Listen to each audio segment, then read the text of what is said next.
We got fucking unavoidable male Canon events. Hey, bro, if you under the age of goddamn 15, bro, when you get older, bro, it's gonna be some shit. But remember, bro, everybody go through that shit, though, so don't even take that shit personal. But we finna get into this goddamn video, bro. Y'all niggas like, subscribe, bro. Let's do it.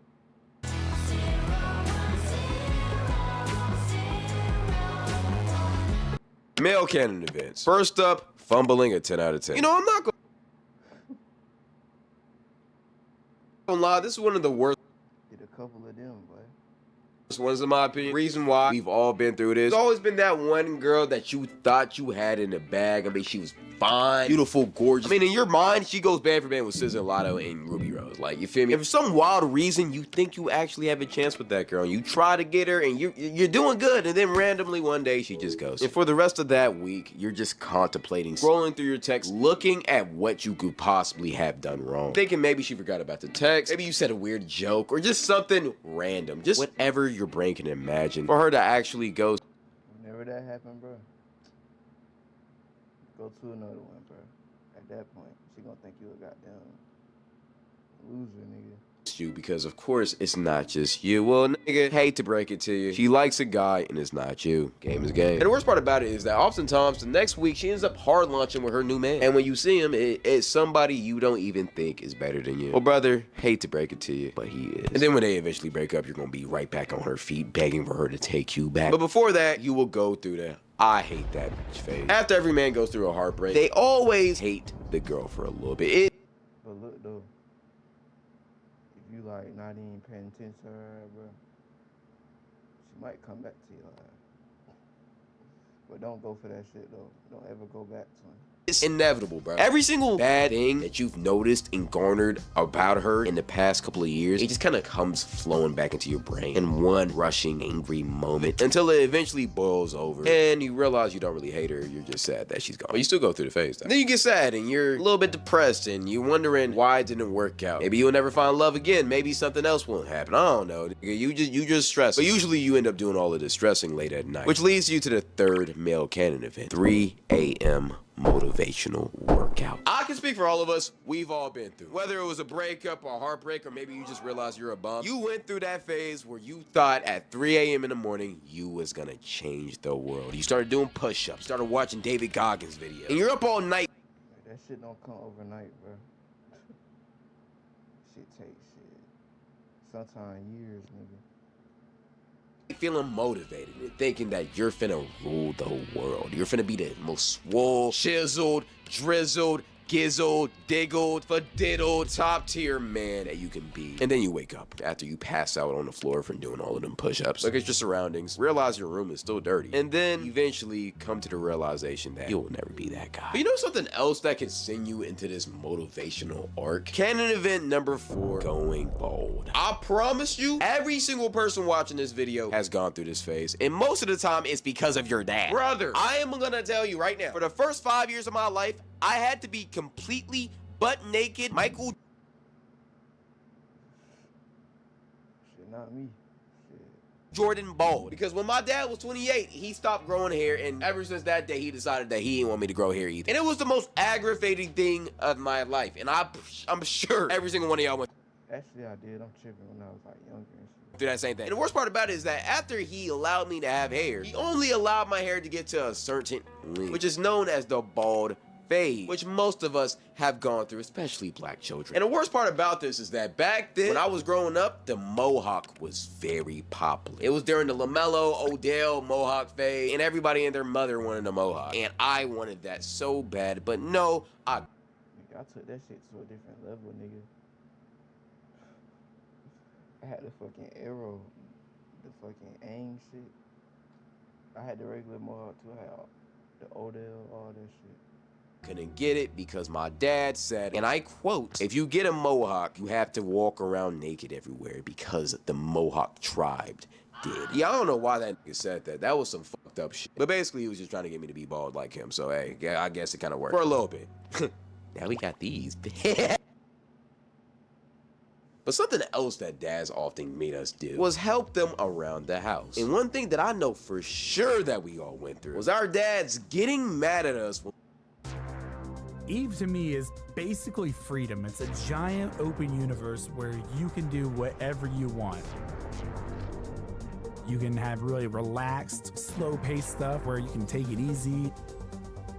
When we didn't hand them their tools fast enough. My brother in Christ, I have almost been shot, almost lost my life. Heck, I thought I had AIDS at one point. But I have never been more scared in my life than when I used to help my dad do work around the crib. Because for some reason, dads just have a big fascination with doing mechanical work around the house. And while they're actively doing this act of stupidity, most likely messing up the whole house, they decide to exert their frustrations on their kid that they told them to help. And my brother in Christ, I know every single person watching this video can relate. If you didn't hand your dad that tool as soon as he asked you to, or if you moved a tiny little bit when he asked you to shine the flashlight somewhere, the amount of anger and rage that man will exert onto your body would be scarier than meeting a polar bear in the Arctic who hasn't eaten for weeks. And honestly, I've experienced a lot of trauma from doing stuff like this. Like, the amount of trauma I've gone through from just holding tools is probably equivalent to the slaves back in olden times. But after this, as a kid, you know, you can get pretty traumatized, scared, but also angry from what your father did. So angry that you even think about potentially fighting him. It would also be the worst mistake you ever made in your life, because he will beat your ass. Every single man in his life has thought about fighting his dad. I say fighting for a reason, because you will never beat him. I don't know what it is about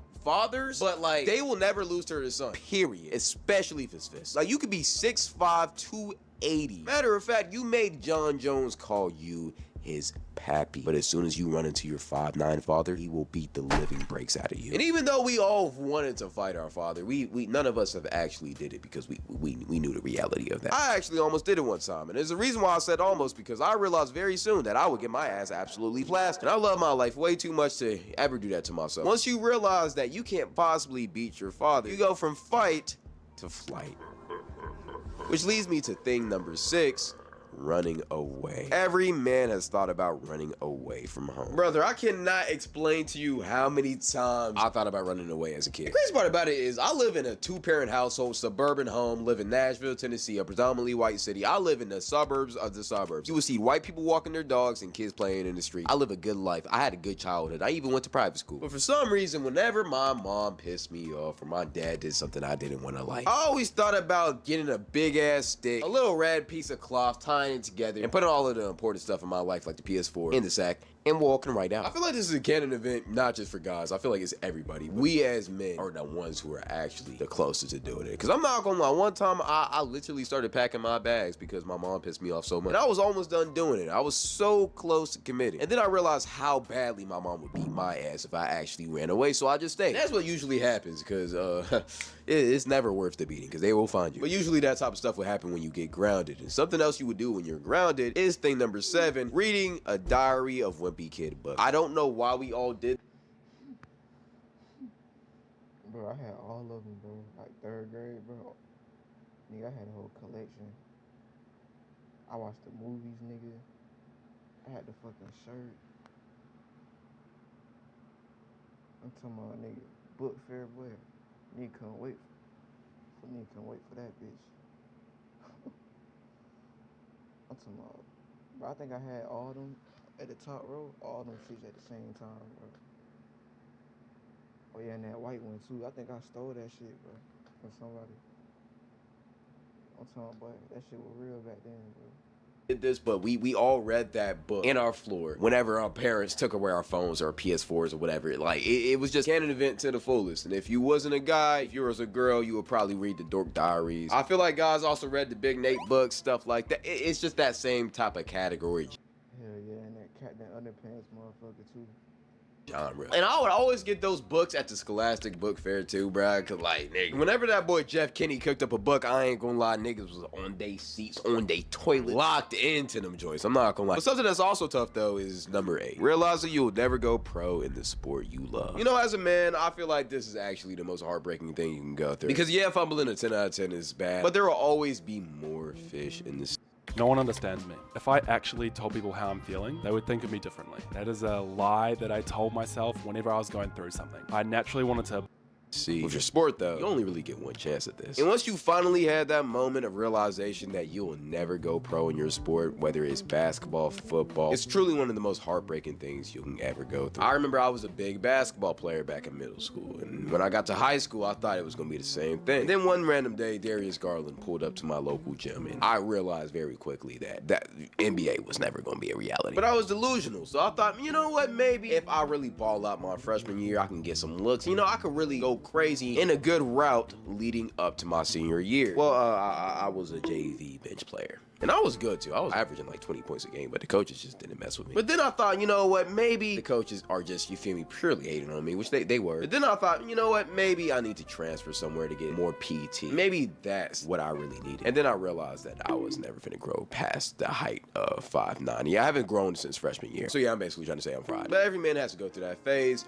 to realize they're just a regular guy. Just because every motivational speaker tells you that you can do whatever you want in this life doesn't mean you actually can do it. I'm just keeping it real, because I'm sorry, buddy, if you're 5'4" and you're trying to be an NBA basketball player in this economy, in this league, I'm gonna be honest, brother, we have Wimby's playing point guard, bro. You're not Muggsy Bogues, bro. Another tough realization that we've all been through. Realizing that you're in the friend zone. And I don't care who you think you is. We've all been in this Canon event. As a guy, we've all thought once, if we were a good enough friend to a girl, that she would eventually crack and decide to settle down with us. But another Canon event that we've all been through is realizing that that's not how life works. As a matter of fact, she actually knows that you like her, yet she doesn't care, and she'll still use you for free car rides, free money, free food, and free attention. This is one of the toughest realities we have to learn as a man, but every man has to go through it. I remember I was 13 and there was this girl I liked, and she broke her foot. So I offered literally carry her around the school because we were just good friends.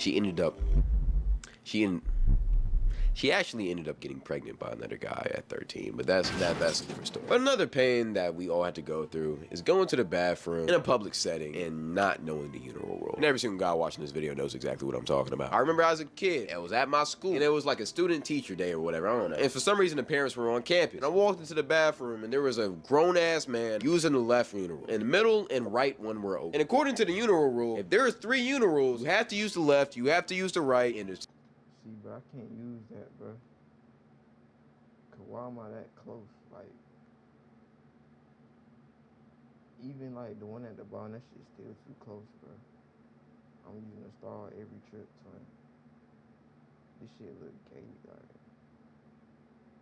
The center one's the only one available. You wait your turn. Unless they have blockers or binders where you don't gotta see another man's pee. But as a kid, I didn't know that, so I ended up using the middle one right beside him. And I remember to this day, the look that this man gave me was a look of absolute disgust. I'm not gonna lie. And as soon as he got done pissing, turned to me, patted me on the back, and said, "Son, heads up, whenever you use the bathroom, you never piss right beside another man." I've never seen that man ever again, but I thank that man for truly changing my life. But this is one of those rules that once you learn it, never forget it, or else niggas will clown you. Something else that we've all been through in the bathroom, though, is being around that one kid who decides to just pull down his whole pants just to take a little piss in the urinal. Back in That special kid, bro.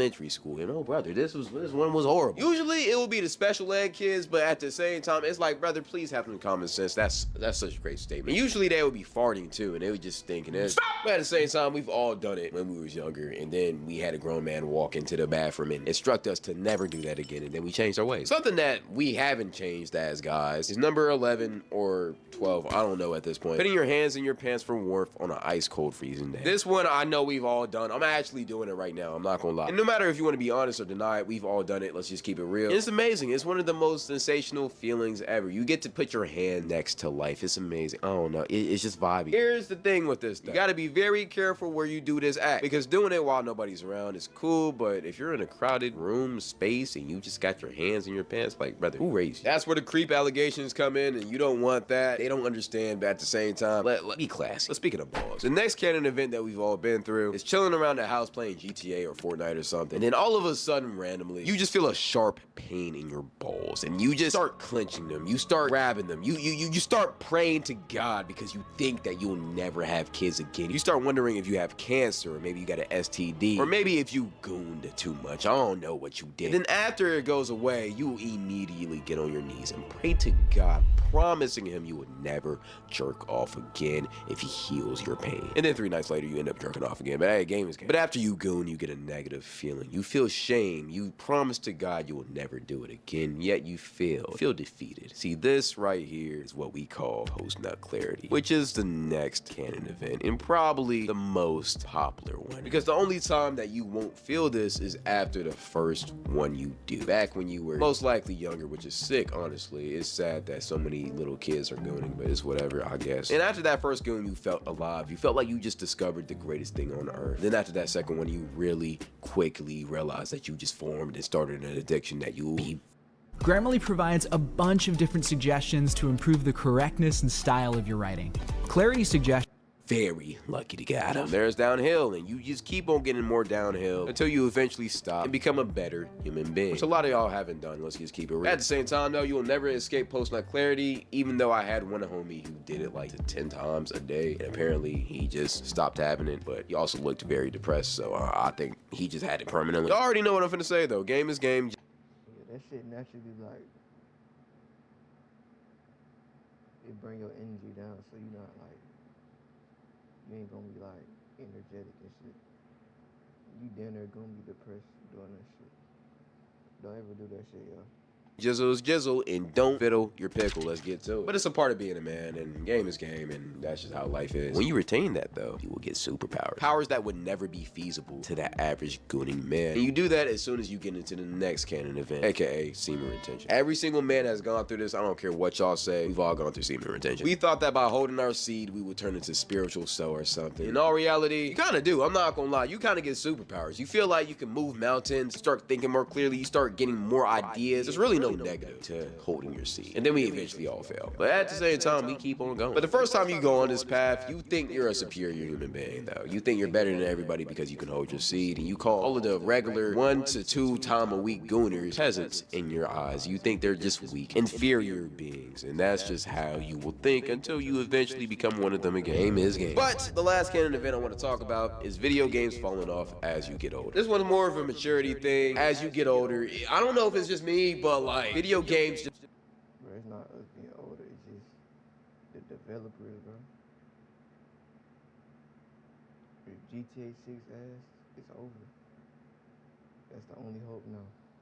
aren't as fun anymore. Like, the only games I play now is NCAA, and it's really just to cool down or just to beat my friends. I'm not gonna lie. I can't get immersed in a game nowadays like I did back when I was younger. Maybe it's because I got responsibilities, or maybe it's just because games fell off. I don't know what it is, but it's kind of sad. Hopefully GTA 6 can bring that back out of me, but until then, we will see. But I feel like every man kind of goes through this, and if you didn't, shouts out to you. But hey, go ahead and tell me anything I missed. If you like this video, go tap into my streams. They're very entertaining too. I'll be doing yaps, vlogs, challenges. It's